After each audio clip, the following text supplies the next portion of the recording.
can hold my hand when you need to let go. I can be a mountain when you're feeling valley low.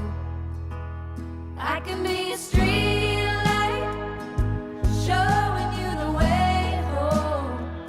'Cause you can hold my hand when you need to let go. I want a house with a crowded table and a place by the fire for everyone. Let us take on the world while we're young and able, and bring this back together when the day is done. If we want to guard it, we're gonna have to sow the seeds, plant a little happiness, let the roots run deep. If it's love that we give, then it's love that we reap. If we want to guard it, we're gonna have to sow the seed.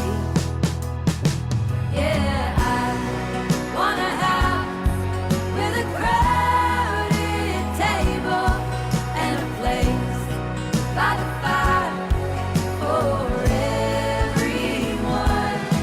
Let us take on the world while we're young and able, and bring us back together when the day is done. The door is always open, your picture's on my wall. Everyone's a little broken, and everyone belongs. Yeah, everyone belongs.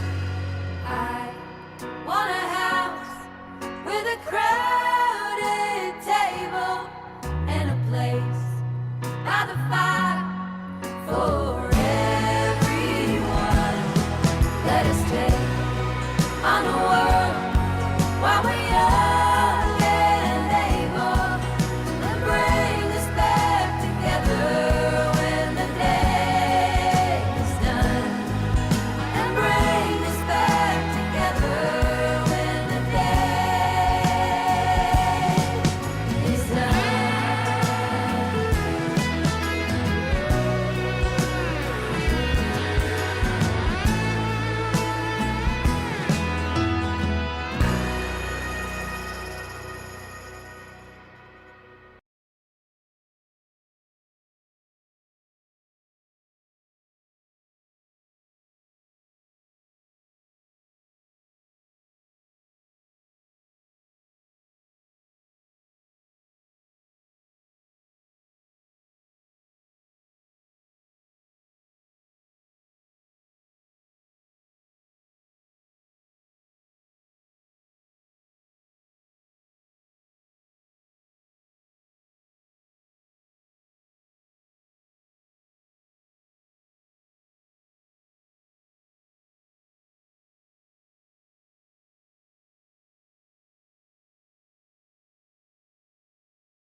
Is still the same.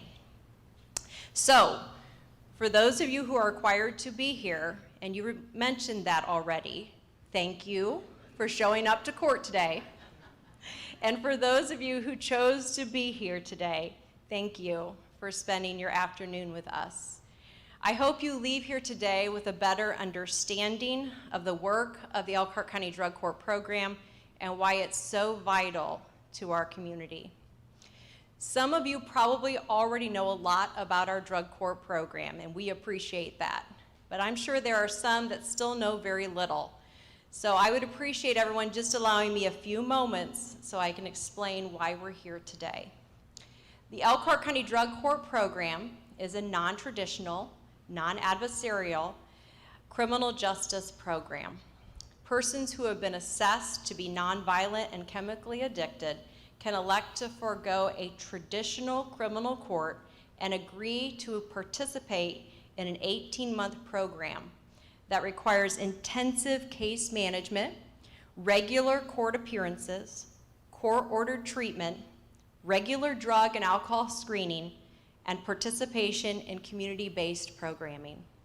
Upon successful completion of this program, our participants can earn a reduction of their charges or an outright dismissal of their cases. This, and they'll agree with me, is not an easy program.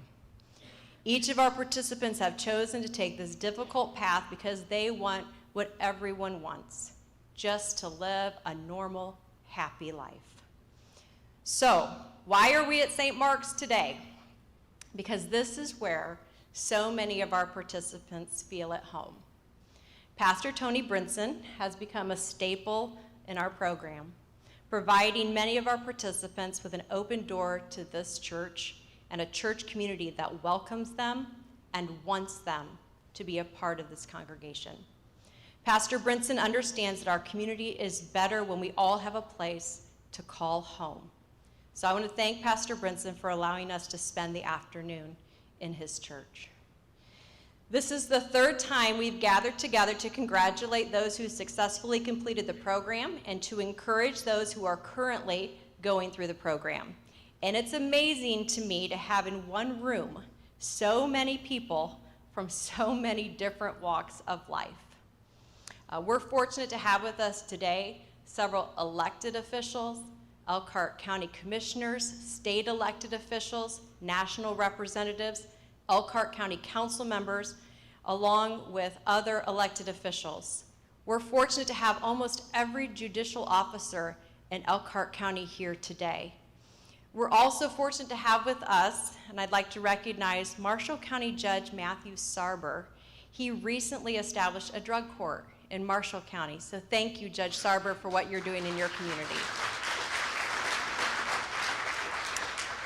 We also have with us today Indiana Court of Appeals Judge Dana Kenworthy, who as a trial court judge in Grant County established a family recovery court. So I want to thank Judge Kenworthy, if you'll stand and be recognized today. Thank you for what you did in your community. We're of course going to announce Justice Goff here in a few moments, but I'll save that for later. As I've said before, programs like drug court require a shift in practice, and we appreciate the unwavering support of the prosecuting attorney's office and the public defender's office. And I want to thank Prosecutor Vicki Becker, Chief Public Defender Jeff Majerick, and all of the deputy prosecutors, particularly Colin Groover, and public defenders and defense counsel who work with our program. We also want to thank our law enforcement officers who are here with us today and understand the need for this program. I also want to recognize how deeply affected law enforcement officers are when they are confronted on a weekly, if not daily basis with overdoses and crisis moments. Thank you to all of our law enforcement for being here today. And thank you to our community-based providers, Elkhart County Community Corrections, Michiana Community Corrections, and members of our Elkhart County Court Services. We also couldn't do this without all of our community partners, and I want to thank so many of them for being here today. We have Innova Federal Credit Union, Project Scope, Elkhart County Jail Ministries, Oaklawn, Addictions Recovery Center, Center for Problem Resolution, the Upper Room, the YWCA, and Goodwill Industries. There are many other community-based providers who have joined us today as well, and I want to thank all of them for their work and what they're doing in our recovery community. The heavy lifting, and I mean heavy, is done by the members of the Elkhart County Drug Court team. And every Monday, for hours, and I say hours, before court begins, members of the drug court team gather together to discuss our participants' progress, their successes, their setbacks, and then make evidence-based decisions collaboratively. We know that we must make informed, right decisions that are in the best interest of each participant's individual recovery journey. And folks, in my professional career, these team members are some of the most thoughtful, professional, intelligent, and caring persons I have ever had the pleasure to work with. And I am proud to have each and every one of them as a member of my team. I'm going to ask each of our team members to stand and remain standing until everyone's name is announced. Chief Public Defender Jeff Majerick, Case Manager and Court Services Facilitator Andrew Griffith, Elkhart County Community Corrections Case Manager Mickey Parker, Deputy Prosecuting Attorney Colin Groover, Center for Problem Resolution Representative Shelley Hopeful, Oak Lawn Representative Tina Robertson, Upper Room Women's Home Pamela Smith, YWCA Caitlin Sellers, Director of Pretrial Release Services Justin Minder, Elkhart County Drug Court Coordinator Gloria Navarro, Addiction Recovery Center Representative Yvonne Ridge, Upper Room Men's Home Lawrence Vaughn, EPD Social Work Program Coordinator Dana Baxter, and Director of Court Services Nathan Tipton. Folks, let's give all of these team members a round of applause.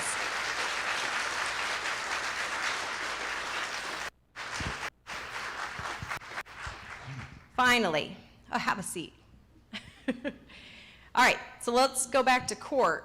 So on Monday, each one of our participants has to come forward. We say, have a seat in the hot seat, right, with their case manager, and tell me about their week. I have learned to expect anything and everything from those conversations. As a drug court community, we have a lot of things to laugh about, and we do laugh in court. For those of you that wonder, yes, we clap a lot in court, okay? So if someone goes by and they hear people clapping, we cheer for each other. We have cried together in court. We talk about our kids. We talk about our pets. They all know that Judge Lund loves dogs, so they send us pictures of their pets. We talk about our dreams, right, and things that are tough. We talk about loss. We talk about setbacks. We talk about relapses. And I have witnessed some of the greatest acts of kindness from one participant to another. Our participants are some of the hardest working, funniest, kindest persons that I have ever had the pleasure to meet. So while I do not have a seat for you all to take today, I am going to ask you all to stand by phase when your name is called, and they're all like, oh, I can't believe she's doing this to us. And I'm going to have you remain standing until all of our current participants' names are called, all right? I already see some fist bumping back there, so I'm calling on you, Aiden. Okay, phase one. So these, no, not yet. You're in phase 2 or 3. I don't. Okay, phase one. These are our newest participants. So many of these folks are in their earliest stages of recovery within 6 months of our program. So I just want to give you an idea. If you all think that your life is busy, they're coming to court once a week. They're seeing their case manager once a week. They're probably going to treatment at least 3 times a week for 2 to 3 hours each time. They're drug screened 2 to 3 times per week. They're going to community-based services, and they're oftentimes holding full-time jobs, right? Taking care of themselves, and some of them taking care of their families. So that's a lot on their plate that they're working through. So I'm just going to say first names unless I got a lot of double names, so I got to say your first initial, okay? Jerry Lynn, this is phase one. Terry, Buddy, Bo, Katrina, John, Joey, Bill, Jennifer, Nancy, Anthony, Tammy, Hollis, Braden, Tony M., Ricardo, Justin, Allison, Dirk, Scott, Tiffany, Amber, Brittany, Christine. All right, you all stay standing. Phase two, Antonio, Jason, I should say, sorry, I'm getting in front of myself. They know I lose my train of thought a lot. They know that about me. These folks have been in the program at least 6 months, okay? So they're coming to court twice a month, right? Twice a month. They're seeing their case manager usually on the off weeks. They're still testing as much as everyone else, and they're still involved, most of them, in their aftercare treatment. So if I didn't know, Antonio, Jason, Jacob D, Heather, Josh, Michaela, Jerry, Alicia, Jessica, Corey, Brent, Jacob R, Jeff, Danielle, Aiden. All right, so everybody keep standing, because now we're going to go to phase 3. These participants have completed at least 11 months of recovery. So things at this point, they're coming to court every 3 weeks. Things have tampered down a little bit as it relates to some of their drug court obligations, but they're still screening at least 2 to 3 times per week and meeting in with their case manager. So phase 3, Zach, Michelle, Brandon, Ashley, Kezia, Jerry, Laura, Heather, Mason, Melvin, Felicia, Tanya. And then phase 4. These participants have been in our program at least 15 months, and they are eligible to graduate in the next 3 months. And we have April and Larry. All right, so now you all stay standing. Now, for those that are here that have graduated from the program, would you please stand up? Okay, and we're going to call them by name in just a moment. So we have a couple of our graduates here today. Now, these folks have already earned dismissals of their cases or reductions in levels of their convictions, and they're going to be recognized later in the ceremony. Now, finally, can I have all the family and friends who came with a graduate or participant to please stand up? Ladies and gentlemen, this is why we're here today. This is why we do this work. Can we please give all of our participants, our graduates, and their families and friends a round of applause?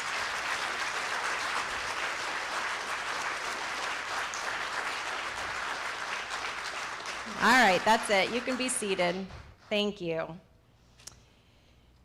Before we go any further, as we have done in the past, I would like to pause for a moment of silence to honor the men and women that we have lost throughout this year, caused by substance use disorder and overdose. So ladies and gentlemen, would you please join me in a moment of silence? Thank you.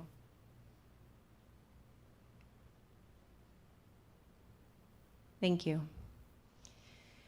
This year, as we have in previous years, we are blessed to work with Jessica Kosher, and I think she's here today. There she is. Raise your hand. There we go. Jessica is the owner of Make the Right Connection, and she's the executive director of the Elkhart County Drug-Free Partnership. Jessica recently sat down with several of our participants and community-based supporters. Jessica's put together yet another video that captures the mission of this program. I want to thank you, Jessica, for your work on this. Ladies and gentlemen, please enjoy the video.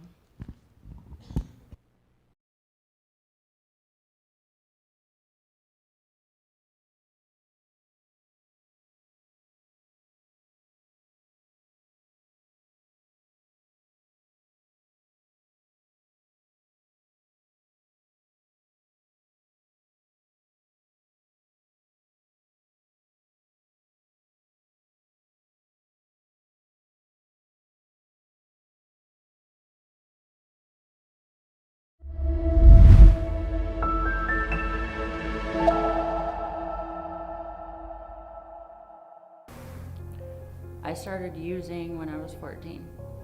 Since the age of 14, I have been on and off probation, in and out of jail, on and off of house arrest, work release, whatever program possible I could have.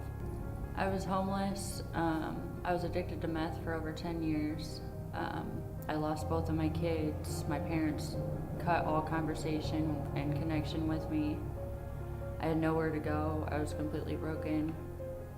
My experience with drug court was caring. People actually cared. They didn't just have the job to have a job. They actually care.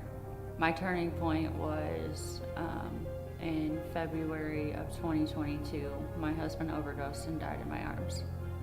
And I was able to revive him. But that was my turning point, that I didn't want to live that life anymore. The main thing that drove me to get better and do better, I was sick of being homeless. I was sick of being sick. I was sick of being in jail, and I was sick of not seeing my kids anymore. Drug court gives you all the freedom that you could possibly want, along with the accountability that you need to get through it. Life is good now. I have a good job at a mental health facility, helping other people with addictions issues. I just see a great future from now on. Like, I know that I'll have a house very soon. I know that my kids will never miss me again because I'll always be there. I think drug court is awesome. With drug court, you got, people who are facing serious, serious incarceration time, serious jail time, serious prison time. So many times, what they're facing is due to their addiction. It's not due to them being, bad people. I would say the majority of the people that are coming here are incarcerated for some related reason to addiction. Instead of treating the symptoms, drug court is going and treating the root cause. They're going and saying, you know what, you're not a bad person, you've done bad things, and we understand why. So we're gonna try and treat the why and see if we can get you back to a productive member of society. I'd been clean off methamphetamines for almost 10 years. Just one bad decision led to another, led to another, led to another. I got addicted to the methamphetamines. I was not ready to admit, yeah, hey, I'm an addict. I've always been a closet user. Nobody knew. I've never admitted out loud that I had a drug problem. And I wasn't comfortable with that. With this program, no amount of rehab, no amount of drug court, no amount of jail or prison or what is gonna help unless you set your mind to, hey, I'm done. Judge Lund and all the probation officers / case managers, they're people like anybody else. But they obviously seen something in me or the other drug court members. They see something in us that we don't see in ourselves. And, I give my utmost gratitude to drug court for giving me a second chance at life. Well, I have been in drug court now for about a year working with them, and I honestly was amazed at the family feel, and that it wasn't just a job to those that are working in it, that they really, really genuinely care. It goes beyond the courtroom. You can tell that the people that are there are not just coming to do work, and that struck me pretty hard. Been working my entire life. I started early. I was like 12 when I started working. Raised my sister, lived on a farm. Carpentered for a long time. I don't know, I just started drinking and got in some trouble with the law. I tried AA before. It didn't work. Oaklawn was way better. You got to hear more stories, more people's backgrounds. You've met more people. You have to realize that your life ain't so bad. I live in Knox. You don't even want to know how much time I have in this thing. In the last year and a half, I have a lot of time. A lot of it by myself, just driving here. I had to do a drug screen 6 working days in a row. I've put 40,000 miles on my vehicle at $3 a gallon. That's an average. We are here to help. And sanctions and all that stuff, that's not what they wanted to do. That's because of your actions. I've parted ways with a lot of people because I don't like the way they are with their addictions or their vices, their thing. I'm back to working every day and I can drive again and everything's good. I know as far as from our perspective as the Elkhart County Jail Ministry would love working with drug court. The men and women that are working through that have really come to a place where it fits well with the housing program that we provide, because they really worked hard. I mean, they work hard at what they're doing. And if they've made it through, a good portion of their tenure on drug court, I know they're pretty serious and motivated. And that makes for a really great participant in our housing program, because we're bringing them into a space where they're getting ready to be on their own. Drug court, if someone is kind of wobbling and the stability's just not there in their life, they're not going to pull the plug on them. They're gonna work with them and take them through a process. And if there were more specialty courts in Elkhart County, there would be probably a lot less recidivism. Probably a lot less people would go back around that never-ending revolving door, and they would have a group of people who at one time looked like they were antagonistic being for them, and they would see the system in a whole different way. So drug court is, from my perspective, is fantastic.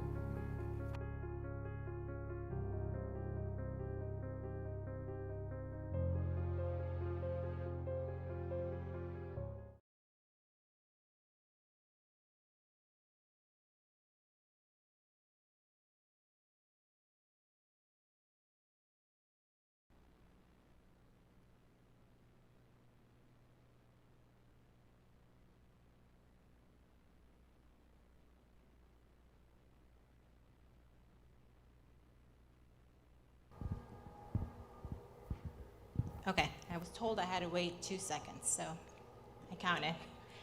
All right, hello. This afternoon, I have the pleasure of introducing this year's graduate speaker, who we recently heard from in the video presentation. Jenna pled into the Elkhart County Drug Court Program on November 23rd, 2020. She successfully graduated, I'm not good at this, on January 9th, 2023. I remember how excited she was because it was literally the day after her birthday, so she was getting ready to go out to eat with you guys. Throughout those 25 months, Jenna remained driven, prevailed over difficult situations, and emerged stronger than ever. Today, we have the privilege of hearing from someone who not only graduated from the program, but who has continued working on her own recovery, helping others who are currently struggling with addictions. Substance use has affected many of us here today. Whether you're someone who works with individuals in need, or a family member who has stood by a loved one, or are currently working on your own path to recovery, Jenna's story will find a place in your heart. Ladies and gentlemen, please welcome Jenna Duggal to the stage as she shares her story of recovery.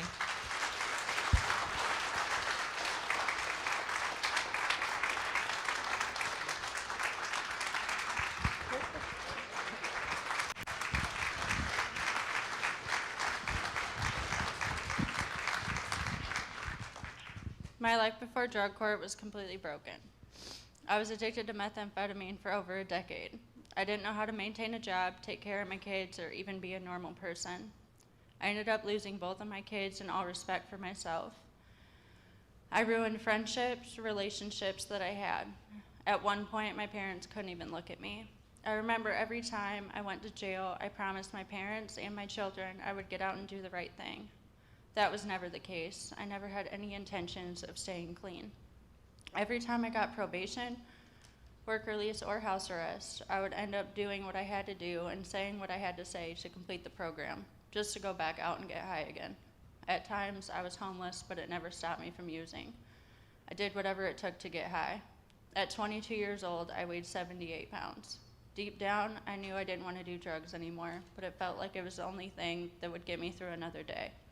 I devoted all my time and energy into getting high instead of being a mother to my children. I'll never forget the sound of relief in my mom's voice the last time I was in jail.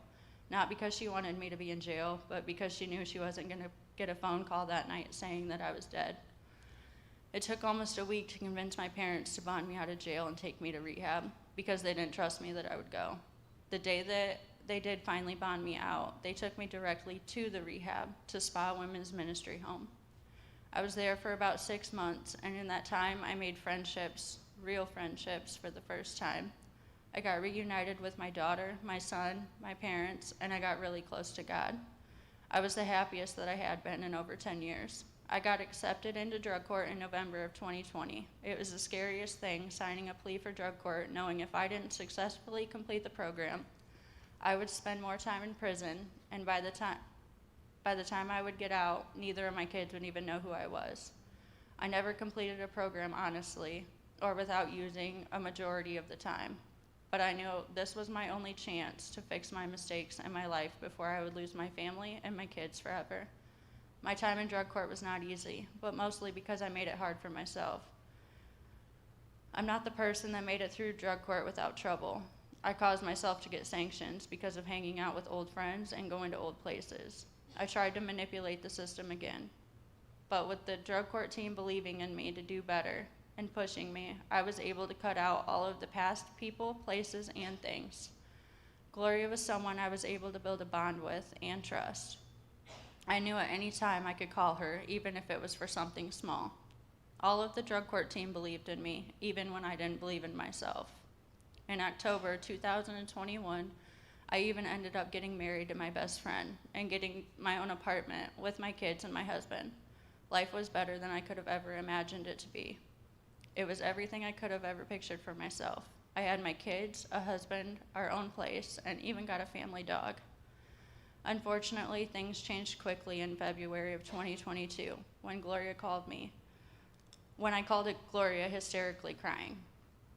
My husband had overdosed and almost died in my arms over the past weekend. I didn't even know he was using until it happened. I finally knew what it felt like for my parents to have to watch someone they loved so much slowly kill themselves. A week later, Gloria called me and asked why I failed the drug test for meth. I was speechless. In that moment, I knew it was over and I was going to prison, and I would lose everything I worked so hard for. Later that day, I had drug court to find out exactly what was going to happen to me. Scared wasn't even the word to describe how I felt. As soon as I got to the courthouse, someone I've known and trusted for years was standing there to talk to me before I went into court, Jamie. And I thank God every day that she was there. We talked for a while before court and shed a lot of tears. No one knew what was going to happen to me. I was the very last person to be called into court that day, so I knew it wasn't going to be good. When I finally got to talk to Judge Lund, I could see the disappointment and anger on her face, as well as the rest of the drug court team. I don't know why Judge Lund and the drug court team gave me my very last chance to go back into treatment and to get help that I needed, but they did. I was at Indiana Center for Recovery for almost 90 days, and then the YWCA for 60 days. During that time, I put all of my time and my effort into listening to my counselors and working on myself wholeheartedly. I learned how to start loving myself again. Gloria always says I grew up, but I knew I didn't have a choice anymore. It was time. When I completed treatment, I went back home to my parents' house, and they stuck by my side through all of it.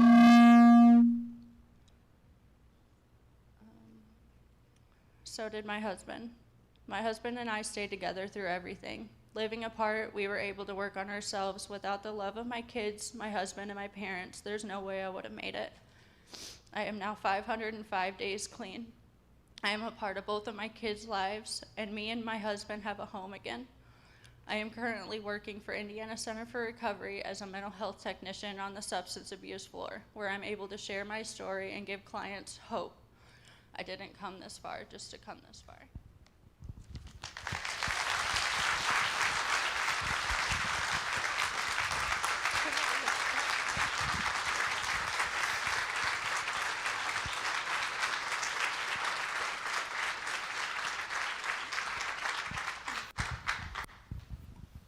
Thank you, Jenna.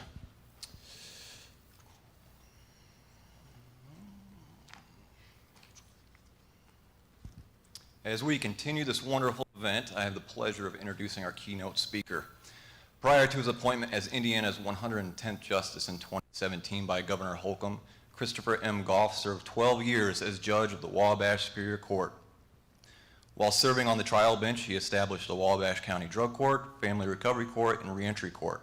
His passion to serve continued upon his appointment, as Justice Goff led a statewide initiative to expand family recovery courts in Indiana, nearly tripling the number of programs in just 2 years. Justice Goff currently serves as Secretary of the Appellate Judges Conference of the American Bar Association, chairs the Indiana Justice Reinvestment Advisory Council, and is a contributing member of the Lieutenant Governor's Indiana Mental Health Roundtable Committee. Justice Goff has also served on the National Judicial Task Force to examine state courts' response to mental illness. Among his many accomplishments, he is also a fellow of the American Bar Foundation, while also serving as an adjunct professor at Indiana University's McKinney School of Law, where he facilitates a curriculum on problem-solving courts. As Justice Goff continues his efforts in providing beneficial programming throughout the state of Indiana, his most important partner in his journey remains his wife, Raquel. The two have been married for 30 years, having 4 children, and are blessed with 4 grandchildren. Please join me in welcoming Justice Christopher M. Goff.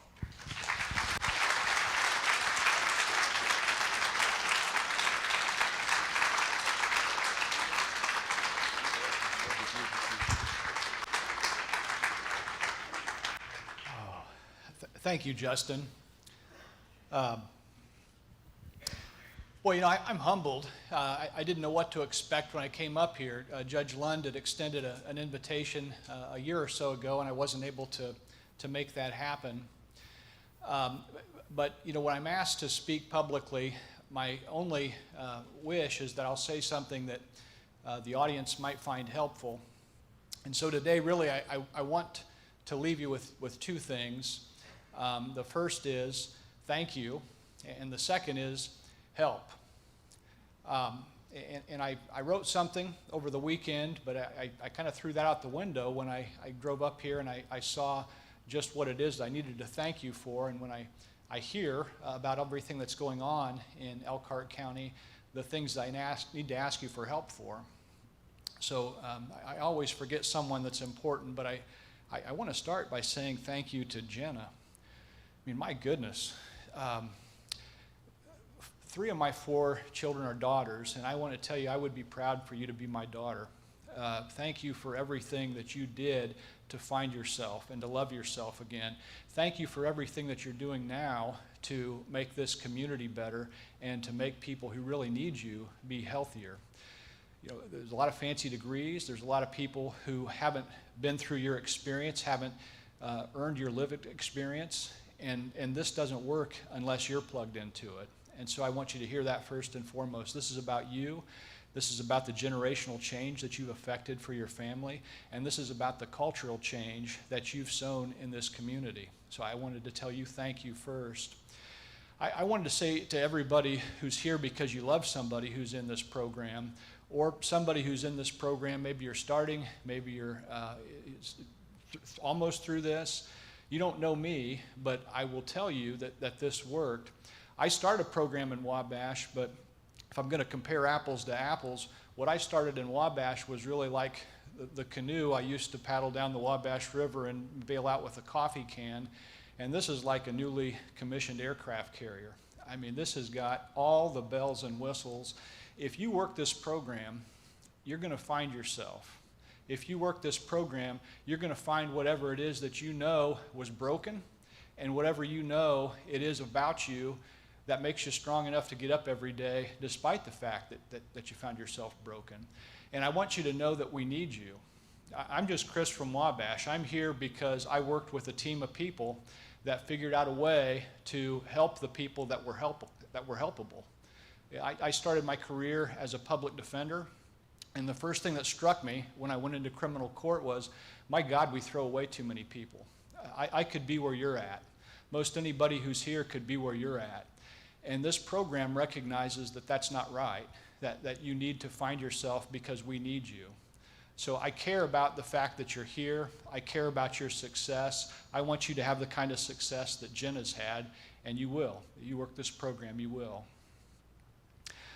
I want to say thank you to law enforcement.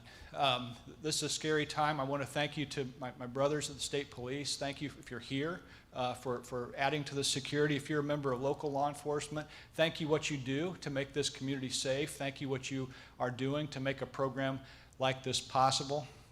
I want to thank my friend Vicki Becker. Vicki is here. She's a leader in IPAC, the Indiana Prosecuting Attorneys Council.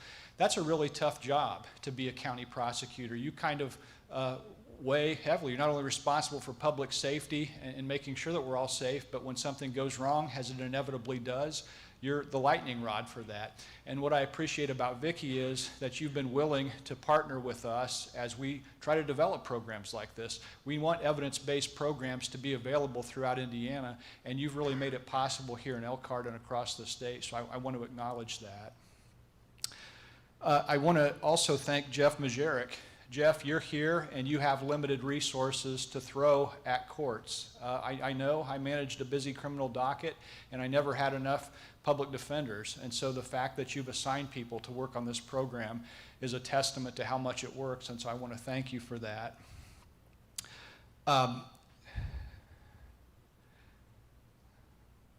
Justin and Gloria, wow, what a cool movie. And Jessica, thank you for the movie. I mean, I was out of this, I've been on the Supreme Court for 6 years, and when I went back to my old court, Judge Sarber was there, and he was watching the drug court graduation. The program was not what it was when I was there, and what you've done here, I go across the state, I go across the country, and I see this. This is as good as it gets. And so I just want to thank you so much for all the hard work that has gone into making this program what it is. It's just tremendous, and I want to acknowledge that. Nathan, I want to thank you for making officers available for this as well. I can't know where everybody's at, but I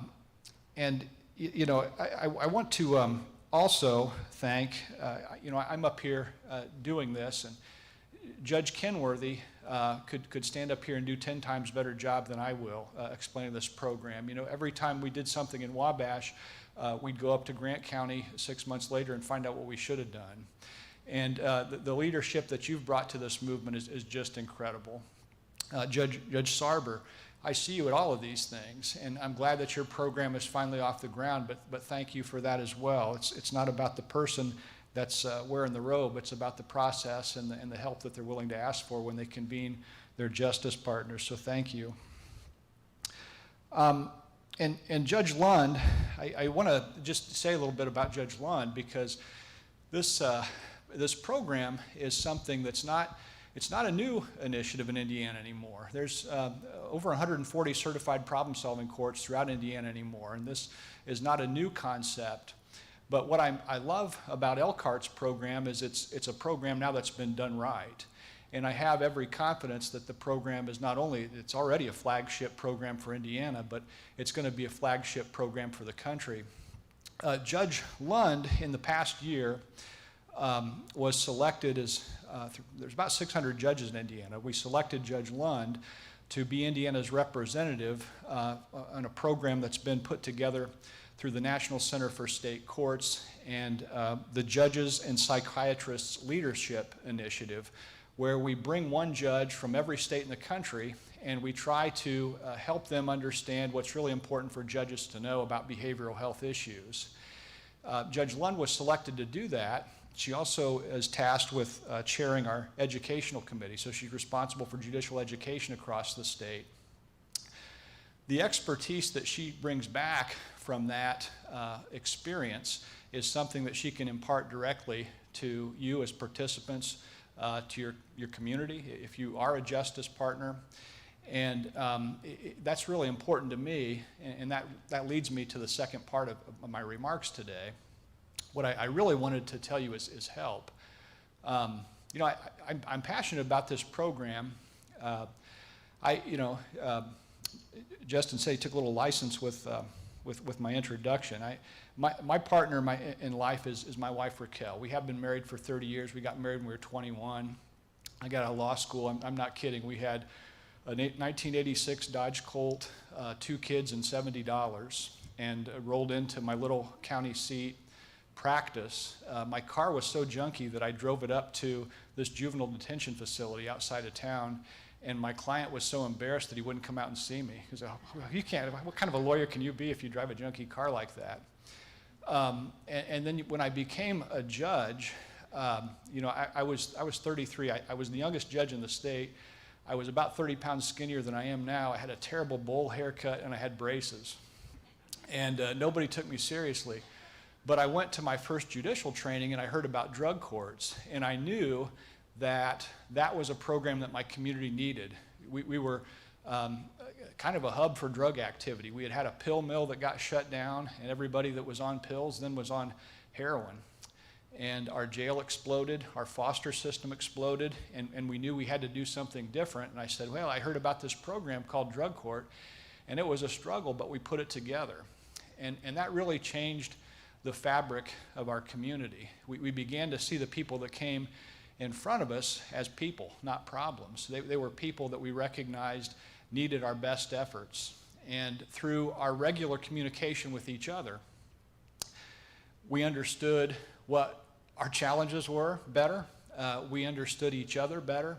And we really came to see our community as just that, a community. We weren't going to work anymore. We were going to spend time with the people we really cared about to try and figure out a way to make things better. And that allowed us to give our best to the people that came into the program. You know, I think it was really personal to me. I grew up poor. My parents were teenagers when they had me. My mom struggled with behavioral health issues her whole life. She had depression and anxiety. She died a couple years ago in really terrible circumstances, and that was something that really weighed heavily on me my whole life. You know, the more important I got in work, the more things I did with other people, I could never really find a way to help my mom. And I think that that's something that really drove me to be passionate about this program, because I know what it can do for you. I wish that it had been available for my mom. And you know, my wife had some of the same struggles. She's 11 of 12 children. Her parents were from Mexico. She grew up as a migrant worker. And so when we roll into that little county seat town, I don't really know how to go to a country club and play golf. So you know, I go spend time with the jail, and I'm speaking to my public defender clients, and those are my people. Those are the people that I relate to much more. And I know what my mom could offer the world. I know what Raquel's siblings, many of whom were lost, could have offered to the world. And I don't want anybody else to be lost. So I told you I was going to say thank you. I said thank you. When I say help, I want to say this. We invested these things in Judge Lund because we want to give communities that don't have programs like this an opportunity to start programs like this. You know, Judge Sarber is over here. He's starting that program in Marshall County.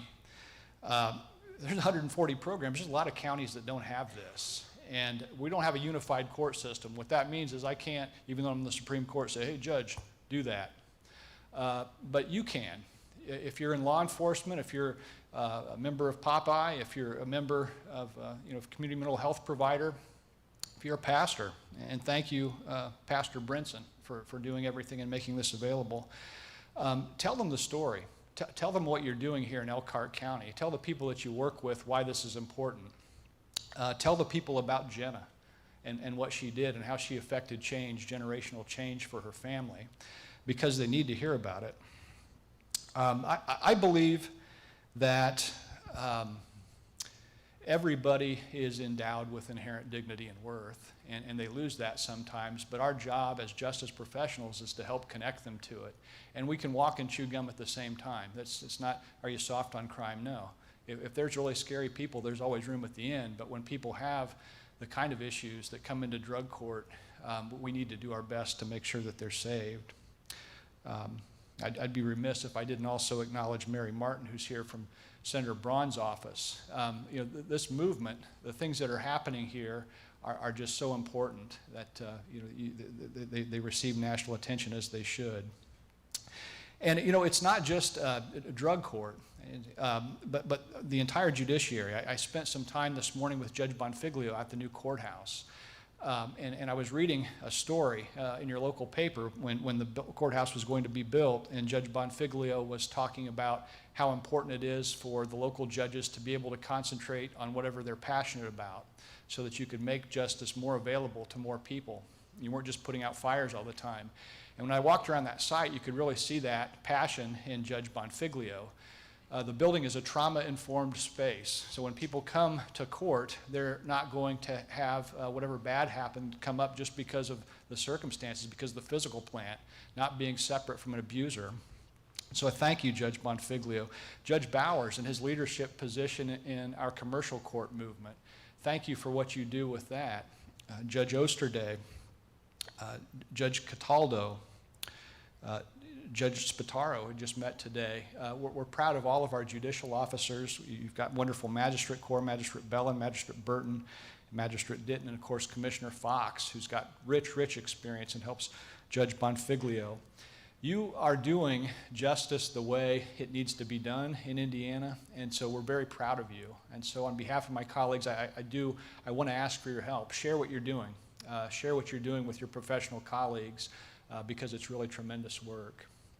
So thank you again for the opportunity to be here. We couldn't be prouder of what you're doing here in Elkhart County, and congratulations again, Jenna. Thank you.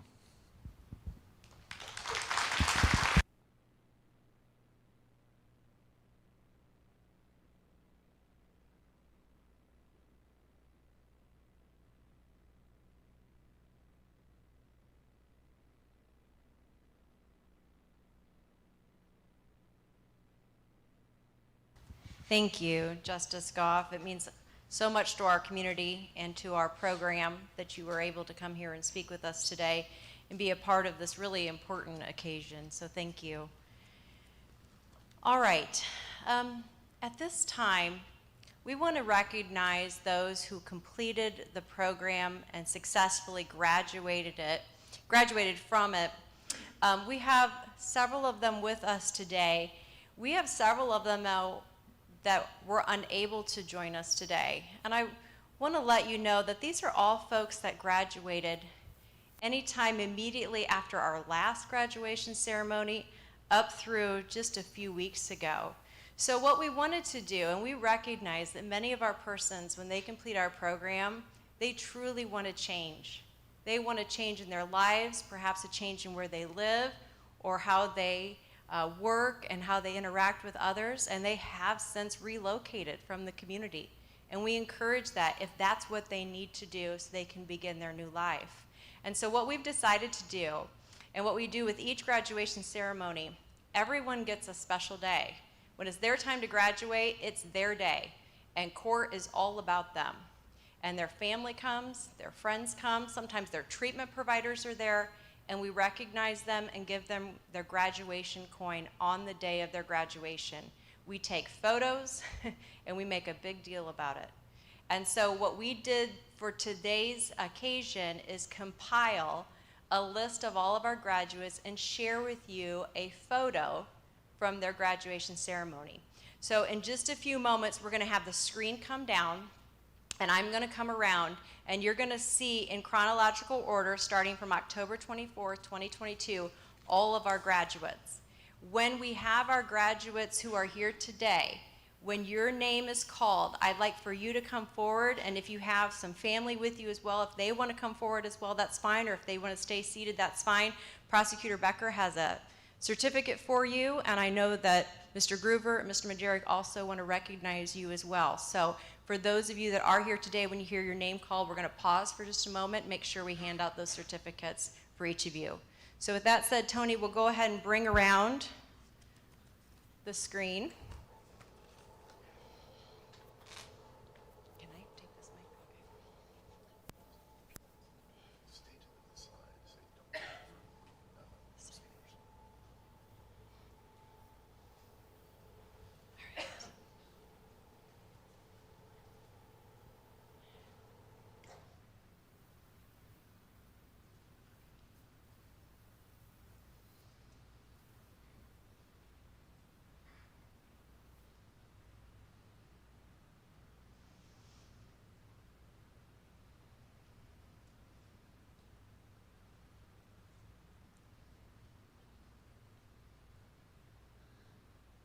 Kara Newman graduated from our program on October 24th, 2022. Tiffany Rodriguez graduated from our program on October 31st, 2022.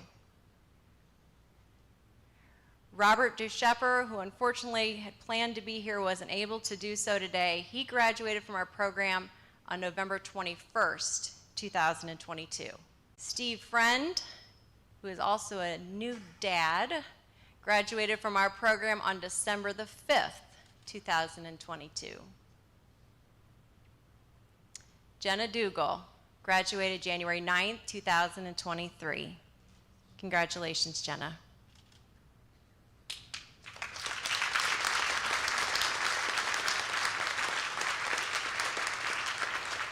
Ramona Palmer, who you saw featured in the video, graduated January 9th, 2023, and we've had a wonderful time getting to know both her and her daughter and her grandkids over the past couple of years.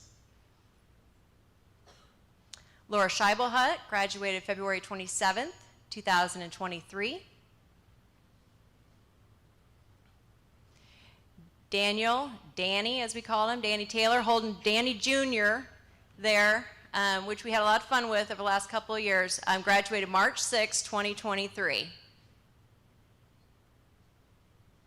Isaac Gamis graduated March 20th, 2023.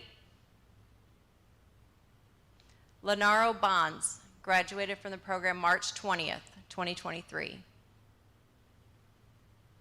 Shane Matthews, couldn't get any taller. He graduated March 27th, 2023. He taught us a lot about bowling. We learned a lot about bowling over the past couple of years with Shane.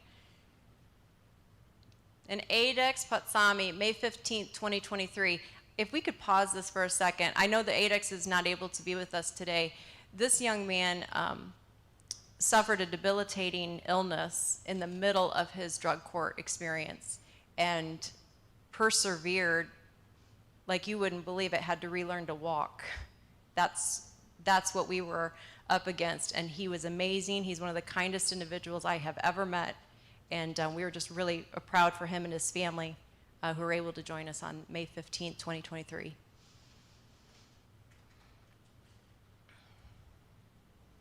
Joshua Kent, May 15th, 2023. You saw him in some of the videos.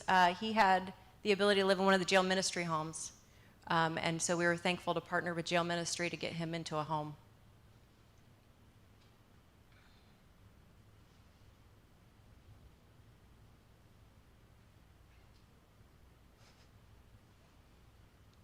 Ron Wing. Ron's here with us today. Ron graduated June 19th, 2023.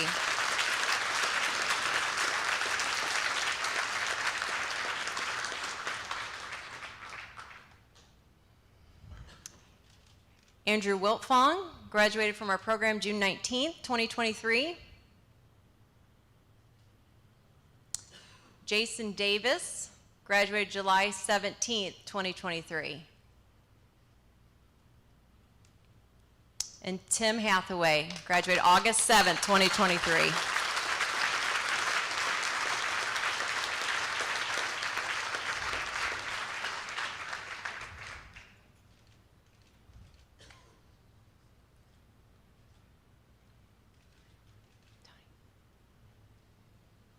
All right, thank you for all of those that were able to join us today and for all of the hard work on behalf of all of our graduates throughout this last 12 months. Tony, if you want to go ahead and put the screen back up.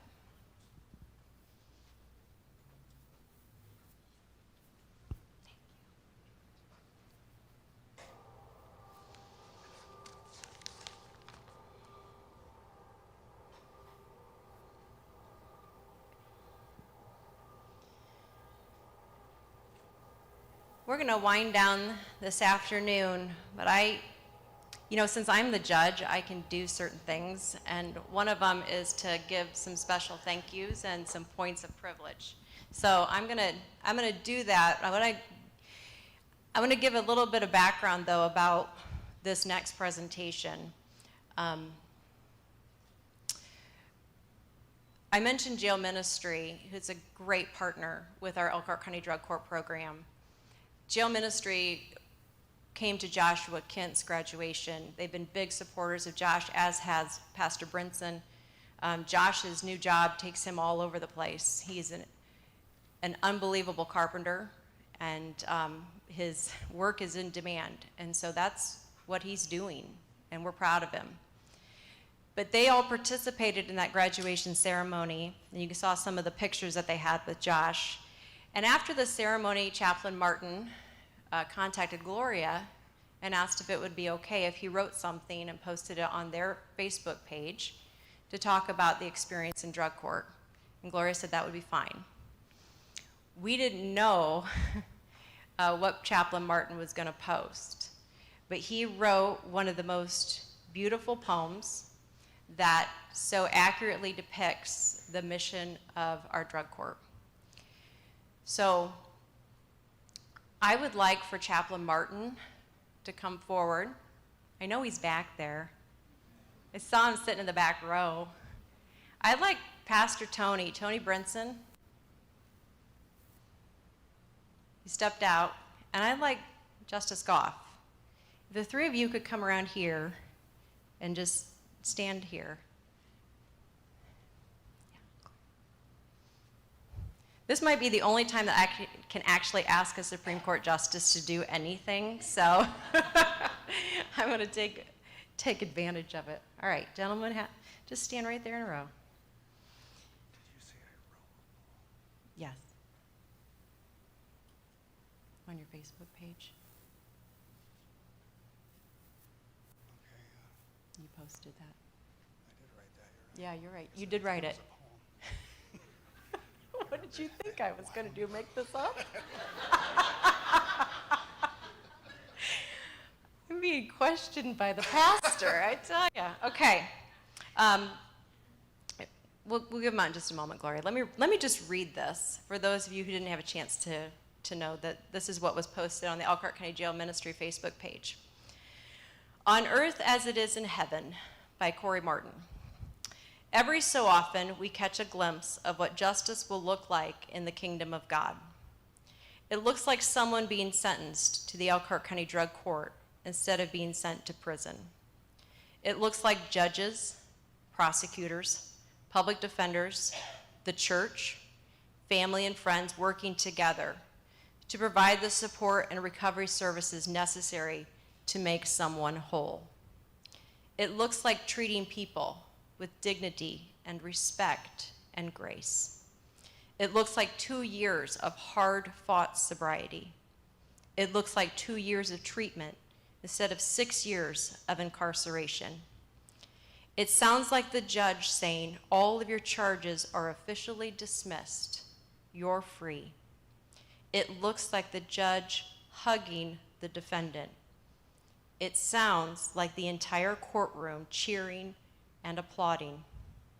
And it looks like a family who was once separated by addiction experiencing the joy of reunion. I can't describe this program any better than what Chaplain Martin did in that posting.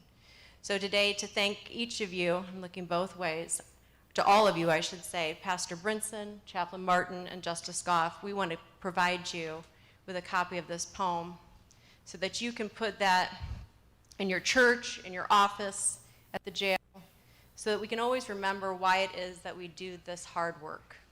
And I want to thank each of you for your commitment to the recovery community today. So thank you.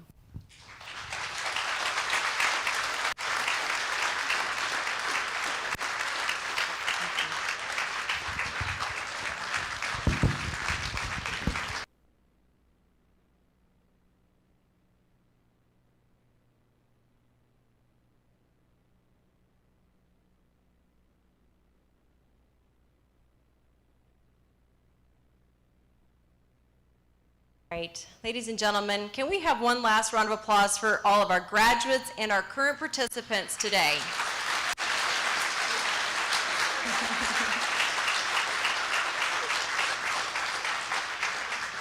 We would love to get some pictures after our program today, and so graduates and participants, I know you're all hopping to get out of here probably, but we would like to get a group photo. We did that last year and I have it framed in my office, so I want to get a new one.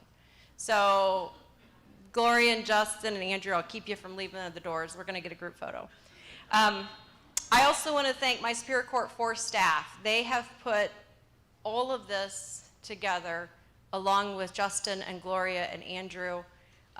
Tony, David Chow, we were here yesterday and it was finally time for the judge to leave because I was driving everyone crazy. And I want to thank you all for putting up with me and for what you've done today. This is beautiful. So thank you so much for all of your work.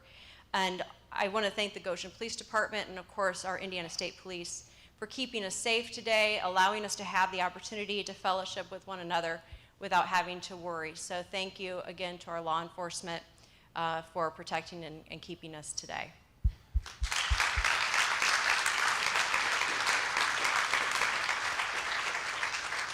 I'm going to leave you with just one quick thought, and it's the kind of become the central theme of drug court over the last year, and it's something I think is really important for all of us to remember as we go forward, particularly into this next year.